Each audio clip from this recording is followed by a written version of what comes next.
Good evening. So in the next 20 minutes or so, my job for the day is to discuss about the role of targeted therapy, immunotherapy in early stage lung cancer. So when we talk about lung cancer, we know that it is one of the most common cancers, which is having high mortality all over the world, and India is no exception here. Third most common cancer causing death in India. Number one cancer in terms of incidence and death across the world. And in such a situation, we should always look at the curative intent treatment patients. So 30% of the patients present with resectable disease, which is less actually, 70% presenting in advanced stage. But still, if we can do something for those 30%, we can make a difference.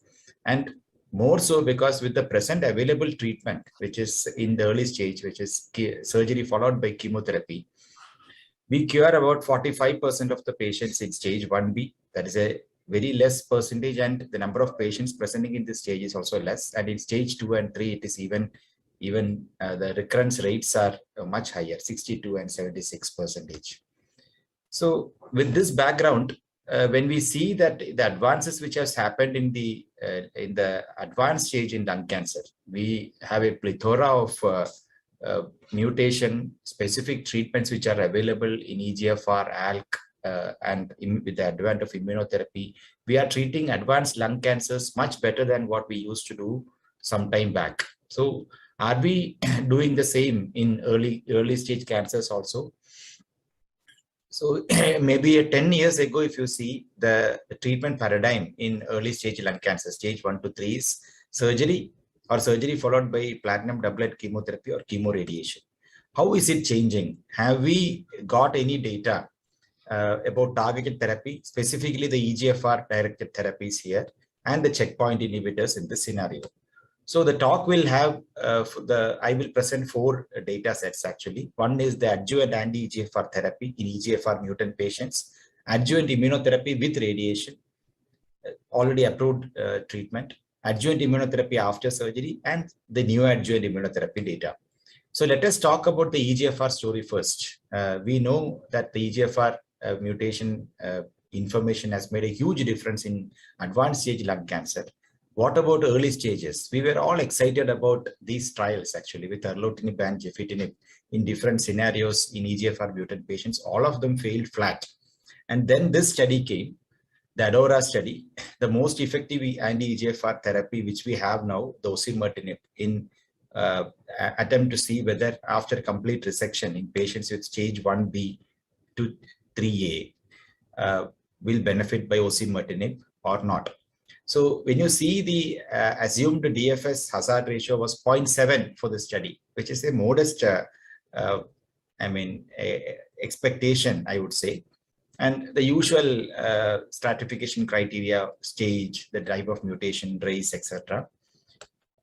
And well-balanced study, nothing much to choose there. The incidence of the early stages or the late stages equal among both groups. The type of mutation also similar.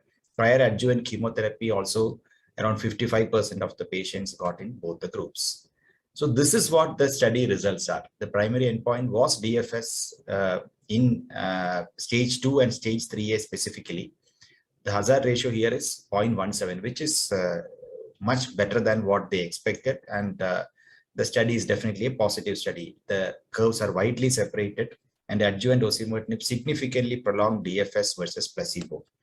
What about if you take the all comers? That was the secondary endpoint, including the stage 1B group also. Here also there is a benefit. The hazard ratio is 0.21, and osimertinib is, regardless of whether it is stage 1B, 2 or 3A, improves the DFS in EGFR mutant patients post-surgery.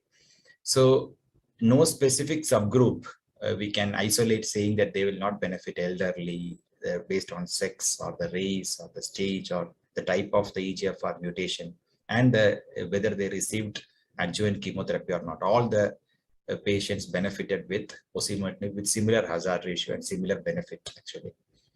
This is the stage-wise distribution, and there is nothing to say much about this.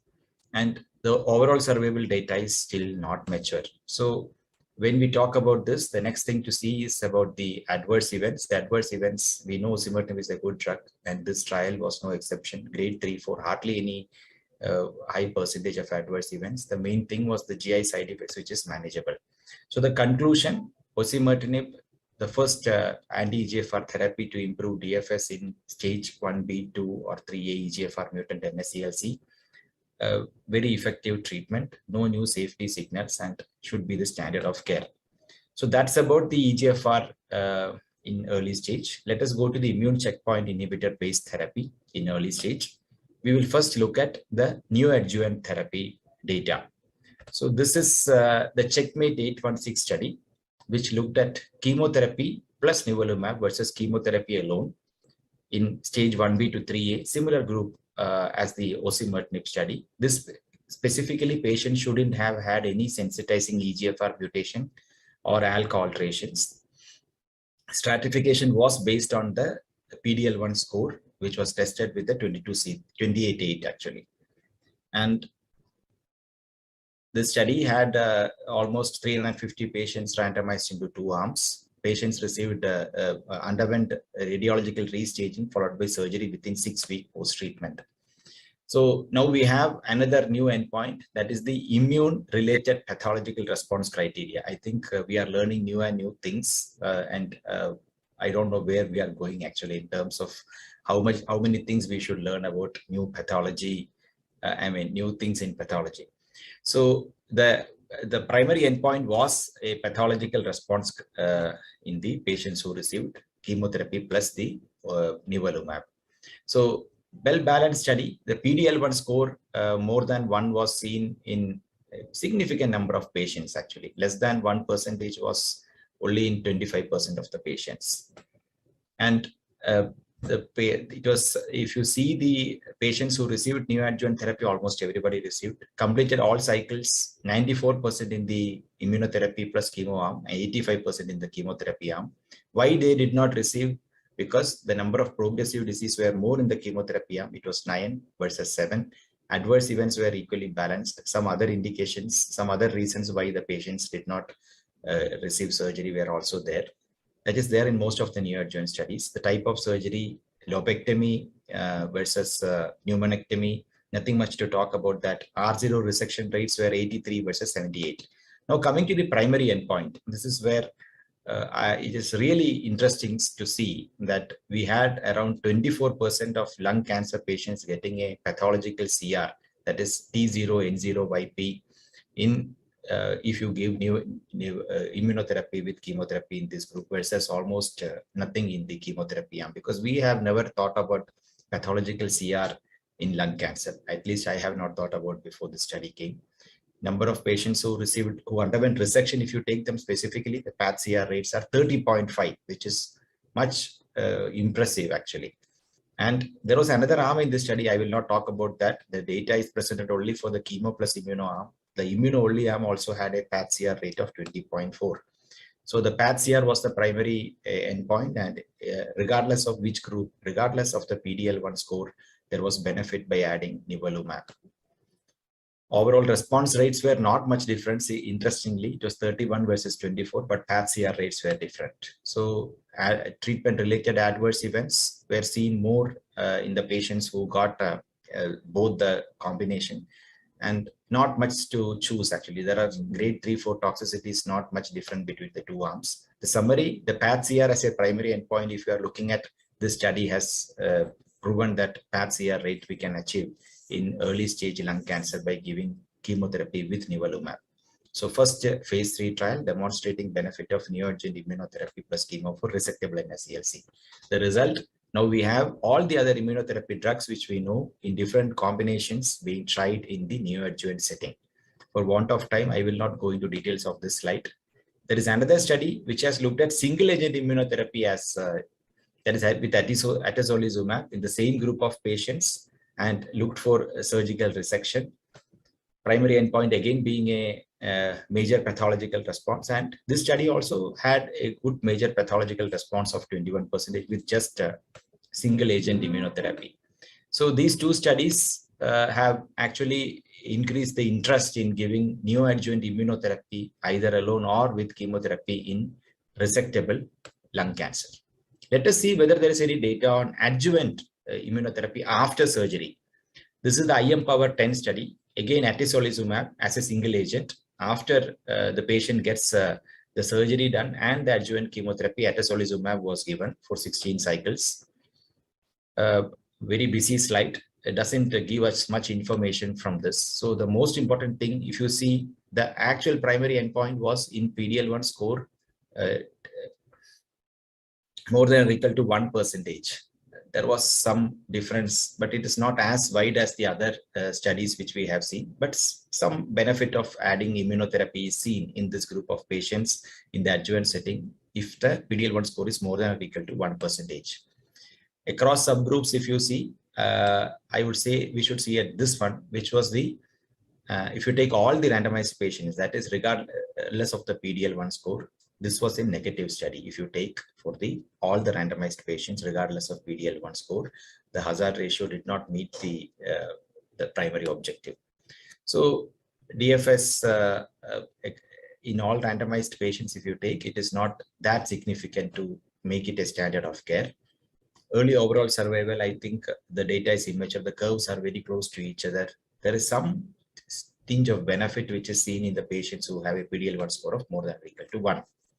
So there we have other studies which are looking at the same question in different forms, maybe with or without chemotherapy. Let us look at the other study. This is the already this study is approved, so I will not talk much about this actually. This is another group where we have given curative intent chemoradiation followed by immunotherapy with durvalumab with a primary endpoint of PFS and OS, and it met its primary endpoint. 5-year overall survival with durvalumab was 43% versus 33% without it. So it's an approved treatment. Another role of immunotherapy in the post-chemo radiation scenario in early stage lung cancer. So let us look at the data in full. So the immunotherapy data says that adjuvant durvalumab post CTRT improves outcomes and is already a standard of care in this group of patients. Adding nivolumab to neoadjuvant chemotherapy increases radiographic response and PAT-CR rates without increasing toxicity. Early data, we don't have too much data on whether this will translate into a TFS or OS benefit, which is what we look in early stage cancers. The adjuvant atezo data after surgery improves DFS in patients with PD-L1 positive, but if you take all comers there, the study did not meet its primary endpoint. So immunotherapy will likely become a mainstay of perioperative management in clinical stage 2 to 3 lung cancer in near future. The interesting thing will be, what are we going to take away? Are we going to look at only the patients who are EGFR negative, because now osimertinib has become the standard of care post-resection in that group?